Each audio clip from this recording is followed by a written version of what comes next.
I don't know where to start on this because it changes by the hour.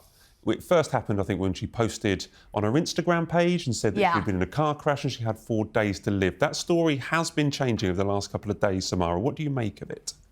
I mean, anyone who's seen that photo, it's absolutely shocking. It's very graphic and accompanied with her caption of, oh, I've got 4 days to live. You just think, my goodness, this woman's been through it.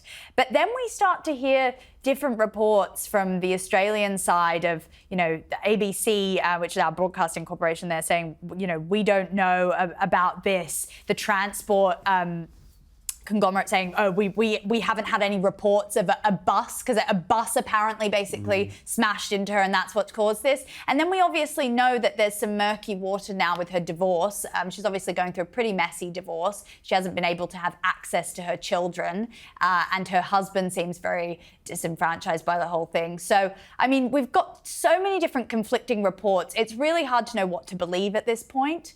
The police said it was just a minor crash. They said it's a minor traffic accident. There were no injuries reported. Yeah. So I think her family have now withdrawn this business that she's only got 4 days to live, and obviously we'll find out in a couple of days. But she's clearly having a few mental issues at the moment. I don't think it would be fair for anyone to sort of pile in and start trolling her and turning this into a circus, because clearly she's, as you say, going through a messy divorce and she's missing her children and she's clearly very upset. A lot of people, of course, are latching on to this and saying, well, if she's going to make up the fact that she's going to die in 4 days and it's not true, and she's fantasising about a crash, then what does that mean about the allegations she made against Prince Andrew? Now, my personal opinion is that I don't think the two things are mutually exclusive. I mean, she might be saying a few things now that she doesn't necessarily mean or aren't true. That doesn't necessarily mean she lied about Prince Andrew. I don't believe for one moment that Prince Andrew didn't meet her. I believe that photograph of him with his arm round her is a genuine photograph. It was checked out by the FBI and other authorities. I think he made a catastrophic mistake in that interview when he said that he never met her, because clearly he had met her.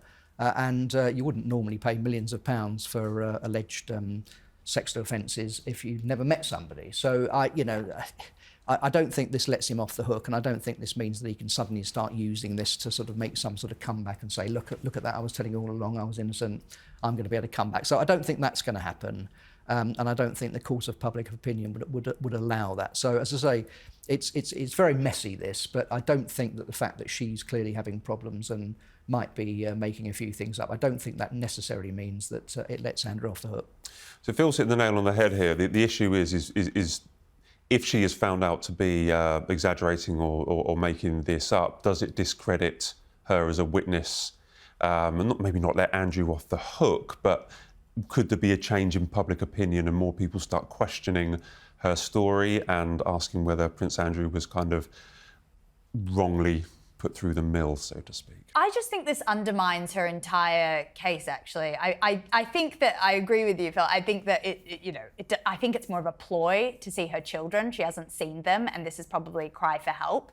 But it's a real cry for help when you get out your phone and you sort of say, I've got 4 days to live, and post this graphic photo that then gets spread across online, as she knows that is what would have happened. I think she's not presenting as very mentally stable at all. And it does sort of discredit a lot of the other things that she said, I must say. I'm sorry, but that's just how the public, I think, will read it. Well, it's thrown Prince Andrew back into the news. And I think Prince Andrew probably hoped the whole Virginia Giuffre situation had gone away. Phil, how do you two both think that Prince Andrew would be feeling about the fact that suddenly his name is all over the news again? Well, we've got friends, Lady Victoria Hervey, for example. She's already come out. I thought she was a little bit cruel, actually. She posted karma when Virginia posted this thing in the first place, which I thought was a little bit unnecessary. She's supported Andrew throughout, and other friends, I think, will probably feel the same way, that, this will give him a bit of a boost, and it might make him think that he can sort of justify that some of what he said, that he was telling the truth and she wasn't. But as I say, I think it's gone beyond that now. I think it really would be difficult for him to make a comeback. He's always fearful, of course, that someone else might crawl out of the woodwork and make some allegations. He doesn't travel abroad anymore. He's worried about. He doesn't go to America, where he used to go a lot of the time, because I think he's fearful of being arrested or someone slapping a writ on him or something or whatever. So his whole life has totally changed. if I did feel slightly sorry for him, it would be the fact that he's still relatively young, and what's he supposed to do with the rest of his life? That is the big problem for him, and I think that's a bit of a problem for the king actually as well, to find something for him to do. He's been trying to oust him from Royal Lodge, of course. That house is probably too big for him, bearing in mind he's not a working royal anymore. But no, it's a very, very difficult situation. But as I say, I don't think this will be the start of a comeback. This brief episode, I don't think is enough for him to sort of say, right, I was right all along, and I'm going to be back in action soon. This has all been quite stressful so far on this show, guys. I'm feeling quite stressed, and I think we need to talk about the sanctuary of nature. And I think we need to think about going for a walk in the woods with the Princess of Wales. So on Mothering Sunday, she released a video.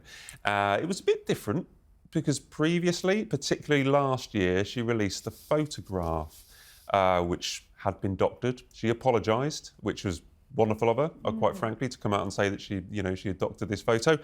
What do we make of her message, her Mothering Sunday message about the video and sanctuary of nature? I mean, I think an experience like what she's had this past year would change absolutely anyone. I mean, she's been through it health-wise. I know that, William, it's been the quote-unquote worst year of his life. So you can only think about what she's gone through as a person. I think this has been a real year of reckoning for her. I think she's actually just doesn't want, I mean, after the absolute calamity that was last year with that photo, I think she just didn't want any other press surrounding her Mother's Day release.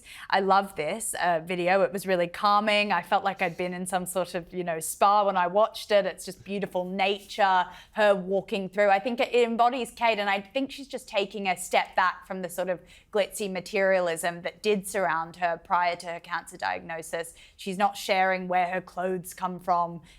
She's not having more of this public persona. She just wants to step back a little bit, and I think she's still on her healing journey coming back, and I think she's not fully wanting to come back into the public eye. But yeah, we're waiting. I'm waiting. You raised it, Samara, but there is a contrast there between Meghan's videos and the Princess of Wales' videos, isn't there? That's for sure. That's for sure. I mean, while we see Meghan sort of trying to shaft cheap pots of jam and crepe mixers, and her weird Mother's Day photos too, which try to seem authentic, but really just come across as forced and contrived. It's a real contrast, I must say. Was she posted, I think, a video of a cake with lemons. I mean, is she bitter? Ooh. Read into that what you will. Good. Yeah, no, I think Samara's right. I think Princess of Wales has become very sort of a lot more spiritual in the last year. She's been reflecting on what she's been through. She's very much prioritising, what's important to her in life, and clearly the most important thing to her is her family, featured in the video. As I say, there was this unfortunate incident last year, so she probably thought it was safer to stick to a video. But it's very clever, calling Mother Nature the mother on Mother's Day. I thought that was quite good. And, we look forward to seeing her back in action a lot more. Clearly she's on the mend, which is good news. And, hope to see a lot more of her. But I think as you say, anyone who has a brush with cancer and treatment like this, they start to very much think about things a lot deeper. And, she's clearly been on, quite a sort of journey, to use that overused phrase, in that sense, But now we're seeing that in the video. But, no, it'd be good to see her back in action.